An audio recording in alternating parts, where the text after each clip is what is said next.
Dance ചെയ്തു, പക്ഷെ dance ചെയ്തില്ലല്ലോ. എന്നാലും കുഴപ്പമില്ല. വൺസ് അപ്പോൺ എ ടൈമിലേക്ക് സ്വാഗതം. അതെ, എനിക്ക് ഇവിടെ നിന്നപ്പോ പെട്ടെന്നൊരു സിനിമ ഓർമ്മ വന്നു. ധർമ്മജ, വൈശാലി എന്ന് പറയുന്ന സിനിമയുണ്ട്. മനസ്സ് ചഞ്ചലമല്ലാത്ത ഋഷി ശൃംഗനെ വൈശാലി ഡാൻസ് ചെയ്ത് മയക്കാൻ ശ്രമിക്കുന്ന രംഗമാണ് എനിക്ക് ഓർമ്മ വന്നത്. സ്റ്റെഫി പല തരത്തിലുള്ള സ്റ്റെപ്പുകൾ ഇട്ടാലും പുള്ളിയുടെ സ്റ്റെപ്പ് തന്നെ ദൂരെ പോ, അടുത്തേക്ക് വരരുത്, ദൂരെ പോ, ഈ സാധനമാണ് പുള്ളി ഇട്ടോണ്ടിരുന്നത്. സൂട്ടും കോട്ടൊക്കെ ഇട്ടൊരു ഋഷി ശൃംഗൻ, സൂട്ടും കോട്ടുള്ള ഒരു ആധുനിക ഋഷി ശൃംഗൻ. അതെ, രമേശ് ചേട്ടാ തുടങ്ങാം. Okay, all the best. ചേട്ടാ, നമ്മൾ ഈ ചെറുപ്പത്തിലൊക്കെ പോക്കറ്റ് മണി എന്നൊക്കെ ചേട്ടൻ കേട്ടിട്ടുണ്ടോ? പോക്കറ്റ് മണി എന്ന് കേട്ടിട്ട് മാത്രമേ ഉള്ളൂ, എനിക്കൊന്നും അത് കാണാനുള്ള ഭാഗ്യം ഉണ്ടായിട്ടില്ല. അത് സെയിം അവസ്ഥയാണ് എനിക്കും. കാരണം വീട്ടുകാരുടെ നിന്ന് പൈസ പോകുന്ന ഒരു പരിപാടിയാണെന്ന് തോന്നുന്നു എന്നോട് ഇതിനെ പറഞ്ഞു തന്നിട്ടില്ല, ഈ പോക്കറ്റ് മണി എന്താണെന്ന്. അപ്പം ഞാനിത് ആദ്യമായിട്ട് കേൾക്കുന്നത് 7ാം ക്ലാസ്സിൽ വെച്ചിട്ട് മോറൽ സയൻസിൻ്റെ ക്ലാസ്സിൽ വെച്ചാണ്. അപ്പം ടീച്ചർ എന്നോട് ചോദിച്ചു, Leo what is pocket money? ഉത്തരം അറിയത്തില്ല. എൻ്റെ തൊട്ടടുത്ത് എൻ്റെ ഒരു ബെസ്റ്റ് ഫ്രണ്ട് ഉണ്ട് എന്ന് പറഞ്ഞാൽ ഞങ്ങൾ ചങ്കാണ്, കരളാണ്. ഇവൻ മറ്റുള്ള സ്പടികത്തിലെ ബാലും ഒക്കെ ചാടിക്കയറിന്ന് ഉത്തരം പറയുന്ന പോലെ പോക്കറ്റ് മണിയെ പറ്റിയിട്ട് ഒരു പാരഗ്രാഫിൽ ഒരു ഇംഗ്ലീഷിലും കാച്ചി. എനിക്കൊരു ഹിന്ദി മനസ്സിലായില്ല. ഞാൻ എന്ത് ചെയ്ത് ആ വിഷയം പോയി. എൻ്റെ ഈ കൂട്ടുകാരെന്ന് പറഞ്ഞാൽ പണ്ട് തൊട്ടേ ഭയങ്കര ബിസിനസ് മൈൻഡാണ്. നമ്മളെന്നൊക്കെ പറഞ്ഞു കഴിഞ്ഞാൽ ഈ പഠിക്കുന്ന സമയത്ത് അങ്ങോട്ടും ഇങ്ങോട്ടും പ്രണയിക്കുന്നവരുണ്ട്. അപ്പോൾ ഇവർ കുറേ ഗിഫ്റ്റുകൾ തമ്മിൽ കൈമാറും. പക്ഷേ ഒരു പ്രശ്നമുണ്ട്, ഇത് വീട്ടിൽ കൊണ്ടുപോകാൻ പറ്റത്തില്ലല്ലോ. ഈ പെൺകുട്ടികളാകുമ്പോൾ ഇത് വീട്ടിൽ പിടിക്കുമല്ലോ. അപ്പം നമ്മുടെ റോജൻ എന്തോ ചെയ്യും, ഇതൊരു റെൻറ്റിന് ഇവൻ്റെ വീട്ടിൽ സൂക്ഷിക്കും. ഇപ്പം നമ്മളൊരു കിടക്കുമ്പോഴൊക്കെ ഒരു തലേണ കെട്ടിപ്പിടിച്ചൊക്കെയാണ് കിടക്കുന്നതെങ്കിൽ റോജൻ ഈ ടെഡി ബെയറുകളുടെ ഇടയിലാണ് കിടക്കുന്നത്. നമുക്ക് ഈ വയസ്സ് കൂടുന്തോറും പോക്കറ്റ് മണിയുടെ അളവ് കുറഞ്ഞുകൊണ്ടേയിരിക്കും. ഇപ്പം ലാലേട്ടനൊക്കെ പറയും ഉയരം കൂടുന്തോറും ചായയുടെ രുചി കൂടും. ഇതിൻ്റെ നേരെ ഓപ്പോസിറ്റാണ് നമുക്ക്. കാരണം വയസ്സ് കൂടുന്തോറും കിട്ടുന്ന പോക്കറ്റ് മണി കുറഞ്ഞുകൊണ്ടേയിരിക്കും. ഇതോർത്ത് വിഷമിച്ചൊരു ദിവസം കട്ടിലെ കിടക്കാൻ സമയത്ത് എൻ്റെ പഴയ കൂട്ടുകാരൻ റോജൻ വിളിക്കുക, അളിയ എവിടാ? ഞാൻ പറഞ്ഞു, അളിയ കട്ടിലെ കിടക്കുക, കുറച്ച് സമയം ഉണ്ടാവും നമുക്ക് സംസാരിക്കാൻ. ഞാൻ പറഞ്ഞു, പിന്നെന്താടാ, ഇഷ്ടം പോലെ സമയം, അത് മാത്രമേ ഉള്ളൂ. അളിയ എനിക്ക് ഇഷ്ടപ്പെട്ട കാർ ഏതാ? ഞാൻ അവനോട് പറഞ്ഞ്, അളിയ എനിക്കൊരു ബൈക്കാണ് താല്പര്യമെന്ന്. അപ്പോൾ അവൻ എന്നോട് എടുത്ത വില പറഞ്ഞു, എൻ്റെ പൊന്നെ നീ ഇപ്പം എത്രലാടാ, നീ ഒരു കാറൊക്കെ സ്വപ്നം കാണുമെന്ന് പറഞ്ഞിട്ട് ഞാൻ പറഞ്ഞു, അതേടാ ഞാൻ ലക്ഷറി കാർ അങ്ങ് സ്വപ്നം കാണുമോ നീ പറഞ്ഞ സ്ഥിതിക്ക്. നെക്സ്റ്റ് അവനോട് ചോദിച്ചു, അളിയ ട്രിപ്പൊക്കെ പോകണ്ടേടാ നമുക്ക്? ഞാൻ പറഞ്ഞു, അളിയ മൂന്നാർ പോയാലോ? എൻ്റെ പൊന്നെ നീ ഇപ്പോഴും ഈ താഴ്ന്ന ചിന്താഗതി നിൽക്കാതെ ഉയർന്ന് ചിന്തിക്കടാ, നമുക്ക് വല്ല പട്ടായയിലോ വല്ല ആംസ്റ്റർഡാമിലോ ഒക്കെ പോവാം. ഇങ്ങനെ ഓരോന്നായിട്ട് ഇവനിങ്ങനെ പറഞ്ഞുകൊണ്ടിരിക്കുക. അപ്പം ഞാൻ ചോദിച്ചു, ഇവനിനി തലയ്ക്ക് വല്ല വട്ടോ വല്ലോ ആണെന്ന് വെച്ച് ഞാൻ ചോദിച്ചു, അളിയ എന്തുവാ നീ പറഞ്ഞു വരുന്നത്? അളിയ മാസം 2 ലക്ഷം ഉണ്ടാക്കാവുന്ന ഒരു സ്കീമിനെ പറ്റി ഞാൻ പറയാൻ പോകുന്നത്. വീട്ടിലിരുന്നുകൊണ്ട് എനിക്ക് 2 ലക്ഷം രൂപ. ഞാൻ പറഞ്ഞു, അളിയ ഉള്ളയാണോ? അളിയ അതിന് മുന്നേ കുറച്ച് ഡയലോഗുണ്ട്, അതൊക്കെ നീ ഒന്ന് കേൾക്ക്, കുറച്ച് കഥകളുണ്ട്. ഞാൻ പറഞ്ഞു, ഓക്കെ അളിയ ഋത്തിക് റോഷൻ്റെ കഥ അറിയാമോ നിനക്ക്? ഋത്തിക് റോഷൻ്റെ 6 വിരലുമായിട്ടാണ് പുള്ളി ജനിച്ചത്. പക്ഷേ പുള്ളിയുടെ വീട്ടുകാർക്ക് പറഞ്ഞു ഇവനൊരു നിർഭാഗ്യമാണ്. ബാക്കി കഥ ഞാൻ നാളെ രാവിലെ വരെ നമുക്ക് ഒരിടം വരെ പോകണം. അങ്ങനെ ഇവൻ ഈ കഥ കംപ്ലീറ്റ് ചെയ്യാതെ എന്നെയും കൊണ്ട് ഒരു ഹോട്ടലിലേക്ക് ചെന്നു. ഹോട്ടലിൽ ചെന്നപ്പം ഇതുപോലെ നേരത്തെ പണിയില്ലാത്ത കുറേ ആമ്പിള്ളേരിങ്ങനെ ഇരിക്കുകയാണ്. ഭയങ്കര കലവിലെ സംസാരമൊക്കെ. ഞങ്ങൾ ഫസ്റ്റ് ബെഞ്ചിലേ പോയി സീറ്റ് പിടിച്ചു. കാരണം 2 ലക്ഷം രൂപയുടെ ട്രിക്ക് ആദ്യം നമ്മളാണല്ലോ അറിയേണ്ടത്. അപ്പോൾ ഒരു സാറുണ്ട്, പുള്ളിയുടെ പേരാണ് പീറ്റർ. പുള്ളി കുറേ ബ്ലാക്ക് ക്യാറ്റ്സും ഒക്കെ ആയിട്ടൊക്കെ കറങ്ങി അങ്ങോട്ട് വന്ന് നിന്നിട്ട് ഇവരെയൊക്കെ വകഞ്ഞു മാറ്റി ഞങ്ങളുടെ ഫ്രണ്ടിലേക്ക് വന്ന് നിന്നിട്ട് പുള്ളി അങ്ങ് പറഞ്ഞു തുടങ്ങുക. ഫുൾ അപമാനമാണ്. കാരണം എന്താണെന്ന് വെച്ച് കഴിഞ്ഞാൽ എന്നെ ചൂണ്ടിട്ട് പറഞ്ഞു, നീ ജനിച്ചതൊരു ദരിദ്രനായിട്ടായിരിക്കാം, പക്ഷെ നീ നാളെ മരിക്കുന്ന ദരിദ്രനാണെങ്കിൽ അത് നിൻ്റെ മാത്രം കുറ്റമായിരിക്കും. നീ എൻ്റെ കയ്യിലോട്ട് നോക്ക്, ഈ വാച്ചിൻ്റെ വില എന്ന് പറഞ്ഞാൽ 12 ലക്ഷം രൂപയാണ്. നീ ഇതുവരെ 12 രൂപയെങ്കിലും മാസം സമ്പാദിച്ചിട്ടുണ്ടോ? ഇതൊക്കെ കേൾക്കുമ്പോൾ എന്ന് പറഞ്ഞാൽ എങ്ങനെയാലും 2 ലക്ഷം രൂപ മാസം സമ്പാദിക്കണമെന്നുള്ളൊരു ഉൾപ്രേരണ നമ്മുടെ ഉള്ളിൽ നിന്ന് തന്നെ വരും. കാരണം അതുപോലത്തെ അപമാനമാണ് നമ്മൾ അപമാനിക്കുന്നത്. കൂടെ നമുക്ക് മോട്ടിവേഷനോടെ തരാം. അതുകൊണ്ട് നമുക്കത് ഫീൽ ചെയ്യത്തില്ല. ഇങ്ങനെയൊക്കെ പറഞ്ഞിട്ട് പുള്ളിയുടെ സ്കീം പറഞ്ഞു, എടാ സിമ്പിളാണ് സംഭവം, 2000 രൂപ നിങ്ങൾ ഇറക്കുക, 2 പേരെ നമ്മുടെ ഈ പരിപാടിയിലേക്ക് ചേർക്കുക, പിന്നെ ലക്ഷ്യങ്ങൾ ഇങ്ങനെ വന്നുകൊണ്ടേയിരിക്കും. ഞാൻ പറഞ്ഞു, റോജ ഇതൊക്കെ ഉള്ളതാണോ? എൻ്റെ കൂട്ടുകാരനോട് ചോദിച്ചു. അവൻ പറഞ്ഞു, അളിയ വലിയ ആളുകൾ പറയുമ്പോൾ നീ അതിനെ സംശയിക്കാൻ പാടില്ല. ഇങ്ങനെ ഈ ക്ലാസ്സൊക്കെ കഴിഞ്ഞിട്ട് ഞങ്ങൾ വെളിയിലോട്ട് ഇറങ്ങുകയാണ് വീട്ടിലേക്ക് പോകാനായിട്ട്. അപ്പം പീറ്റർ സാറ് റോഡിൽ നിൽപ്പുണ്ട്. പീറ്റർ സാറ് ഞങ്ങൾ വണ്ടി ഇങ്ങനെ പാസ് ചെയ്ത് പോയപ്പം സാറ് ചോദിച്ചു, മകളെ ഒരു ലിഫ്റ്റ് തരാൻ പറ്റുമോടാ? ഞാൻ പറഞ്ഞു, സാറ് കാറിലൊക്കെ വലിയ കാറൊക്കെ, എടാ ഞാനത് ബുക്ക് ചെയ്തിട്ടുണ്ട്, നിങ്ങൾ എന്നെ ഷോറൂമിൻ്റെ വാതിക്കലോട്ട് ഇറക്കിയാൽ മതി, ഞാൻ അവിടുന്ന് പിടിച്ചു പോയിക്കോളാം. ശരിക്കും പുള്ളിയെ ബസ് സ്റ്റാൻഡിലാണ് ഞങ്ങൾ ഇറക്കേണ്ട വന്നത്. ഇങ്ങനെ സംഭവം നടന്നു പോകുന്ന വഴിക്ക് ഞങ്ങളെ പോലീസ് വിളിച്ചു. കാരണം ട്രിപ്പിൾ വെച്ചാണ് പോകുന്നത്. പോലീസ് വിളിച്ചിട്ട് പെറ്റി അടിച്ച് 500 രൂപ കൊടുക്കാൻ കാശുണ്ട്, പക്ഷെ നമ്മുടെ ബിസിനസ് മൈൻഡ് പൈസ ഇറക്കത്തില്ല. ഇങ്ങനെ ബാർഗൈൻ ചെയ്തിരിക്കുന്ന സമയത്ത് പീറ്റർ സാറ് പുറകിൽ നിന്ന് വിളിച്ചു പറയാം, 2 ലക്ഷം രൂപ മാസം സമ്പാദിക്കാൻ പോകുന്നവന്മാരാ, ഒരു 500 രൂപ മുടക്കാൻ ഭയങ്കര ബുദ്ധിമുട്ട്. അവൻ്റെ കയ്യിൽ നിന്ന് അവൻ്റെ 2 ലക്ഷത്തിൽ നിന്ന് 500 പോകുന്നതുകൊണ്ടാണോ എന്തോ അവൻ എൻ്റെ 2 ലക്ഷത്തിൽ നിന്ന് 500 പെറ്റി അടപ്പിച്ചത്.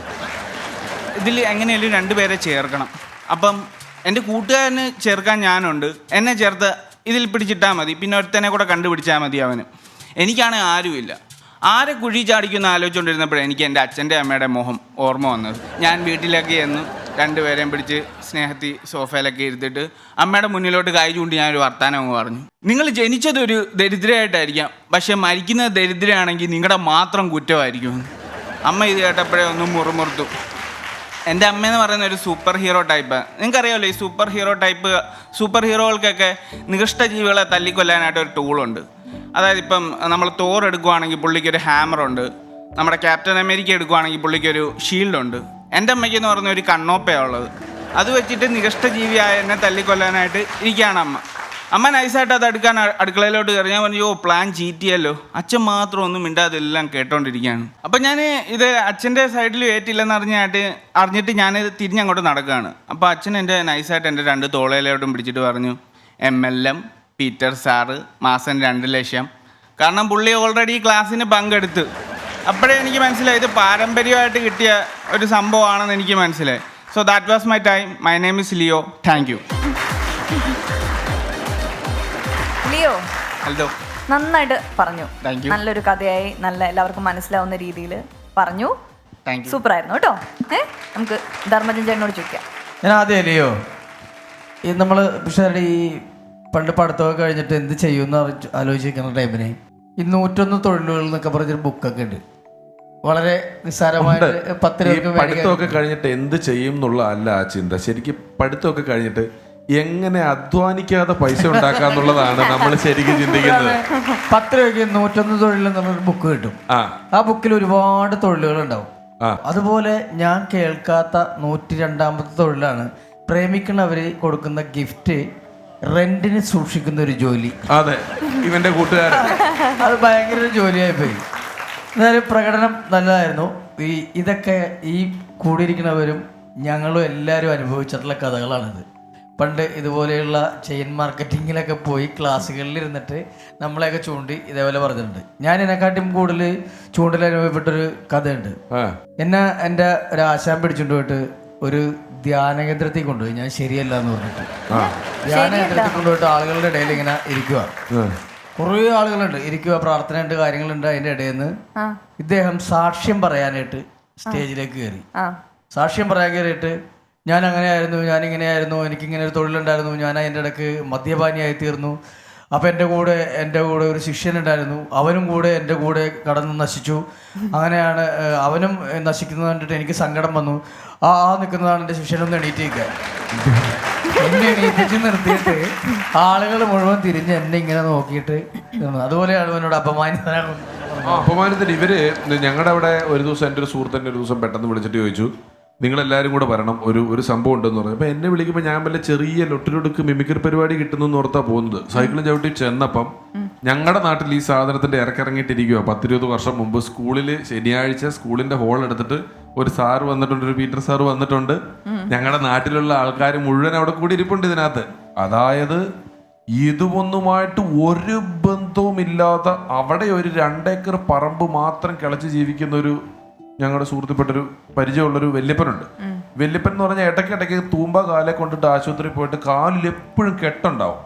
അത് കെട്ടിയിട്ട് പുള്ളിയുടെ തള്ളവിരൽ ഇത്രയും വലിയൊരു ഉണ്ടയായിരിക്കും, അല്ലാതെ ചെറിയൊരു കെട്ടൊന്നും അല്ല പുള്ളി കെട്ടുന്നത്. അങ്ങനത്തെ ഒരാളാണ് പുള്ളിക്ക്. കിളയല്ലാതെ വേറെ ഒരു പരിപാടിയും ഇല്ല. പുള്ളി അവിടെ വളരെ ഹാപ്പി ആയിട്ട് ആ ഒരു പ്രദേശത്ത് ജീവിക്കുന്ന ആളാണ്. പുള്ളി ഷർട്ട് ഇടാതെ ഇതിന്റെ ഫ്രണ്ട് റോയിൽ വന്നിരിപ്പുണ്ട്. ഈ മീറ്റിങ്ങിന്റെ ഫ്രണ്ട് റോയിൽ പുള്ളി ഇരിപ്പുണ്ട്. അപ്പം ഇത് പഠിപ്പിക്കുന്ന ആൾ പറഞ്ഞു, ചിലർ പറയും പൈസ ഉണ്ടെങ്കിൽ നമുക്ക് വലിയ ടെൻഷനാണെന്ന്. പൈസ ഉണ്ടെങ്കിൽ ബാങ്കിലിട്ടാ പോരെ, നിങ്ങൾക്ക് സുഖിച്ച് ജീവിച്ചൂടെ? നമ്മൾ എന്തിനാണ് നമ്മുടെ ജീവിതത്തിന് ഇങ്ങനെ ചെറുതായിട്ട് ചിന്തിക്കുന്നത്? ഞാൻ പറയുന്നു, നിങ്ങളുടെ ഈ റൂട്ട് ലൈനിൽ നിങ്ങളുടെ കീഴിൽ 100 പേരാകുമ്പോൾ നിങ്ങൾക്ക് ലഭിക്കുന്നത് ഒരു ലാൻസർ കാർ ആയിരിക്കും. 100 പേരാകുമ്പോൾ നിങ്ങൾക്ക് കിട്ടുന്ന ഒരു ലാൻസർ കാർ ആയിരിക്കും. ഉടനെ എല്ലാവരും വളരെ ആവേശമായി. അത് കഴിഞ്ഞിട്ട് പുള്ളി പറഞ്ഞു, ലാൻസർ കാറ് 100 പേരാകുമ്പോഴാണ്, പക്ഷേ നിങ്ങളുടെ കീഴിൽ 1000 പേരാകുമ്പോൾ നിങ്ങൾക്ക് ലഭിക്കുന്നത് ഒരു മെഴ്സിഡസ് ബെൻസ് കാർ ആയിരിക്കും. ഭയങ്കര കൈയടി. എന്നിട്ട് ഈ പുള്ളി പറഞ്ഞു, ഞാനൊന്ന് ചോദിച്ചോട്ടെ, നിങ്ങളുടെ കൂട്ടത്തിൽ ലാൻസർ വേണ്ട, മേഴ്സിഡസ് മതി എന്നുള്ളവരൊന്ന് കൈ പൊക്കിക്കേ എന്ന് പറഞ്ഞപ്പോൾ ഞാൻ നോക്കുമ്പോ ഈ കിളക്കണ പാപ്പൻ. കാരണം മോഹിച്ചു പോവുകയാണ്. പുള്ളിക്ക് ഇതൊന്നും അറിയത്തില്ല. വിളിച്ചു വരുത്തിയിട്ട് ഇങ്ങനെ ഈ പറയണ ആള് ഓട്ടോറിക്ഷ വിളിച്ചിട്ട് പോവുകയും ചെയ്യും. ഓട്ടോറിക്ഷ വിളിച്ചിട്ട് പോണം, വേറെ ഒന്നും നടക്കുകയല്ല. അപ്പൊ അതിൽ നമ്മളൊക്കെ പെട്ടിട്ടുണ്ട്. പിന്നെ തന്റെ പറച്ചില് രസമുണ്ടെങ്കിലും ചിലപ്പോൾ എനിക്ക് ഓർക്കുന്നത് മുഖത്തറിയാം. ഇപ്പൊ പറഞ്ഞുകൊണ്ടിരിക്കുമ്പോൾ അടുത്തത് ഓർക്കുന്നത് മുഖത്തുണ്ട്. തലതാത്തി ഇങ്ങനെ സാധനങ്ങൾ ഓർത്ത് ഇങ്ങനെ കറക്റ്റ് ഓർഡറിൽ പറയുന്നത്. അത് കുറച്ചുകൂടെ രസമായാൽ പ്രസന്റേഷൻ കുറച്ചുകൂടെ ഗംഭീരമാകും. കേട്ടോ? വളരെ രസം. ലിയോ, അപ്പം പറഞ്ഞ എല്ലാ കാര്യങ്ങളും ഒന്ന് മനസ്സിൽ വായിച്ച് മനസ്സിലാക്കി ഒക്കെ ഒന്ന് റെഡിയാക്കി അടുത്ത പ്രാവശ്യം വീണ്ടും വരണം. വരും സ്ട്രോങ് ആയിട്ട്. ഓൾ ദ ബെസ്റ്റ് കേട്ടോ. Okay, thank you so much Leo.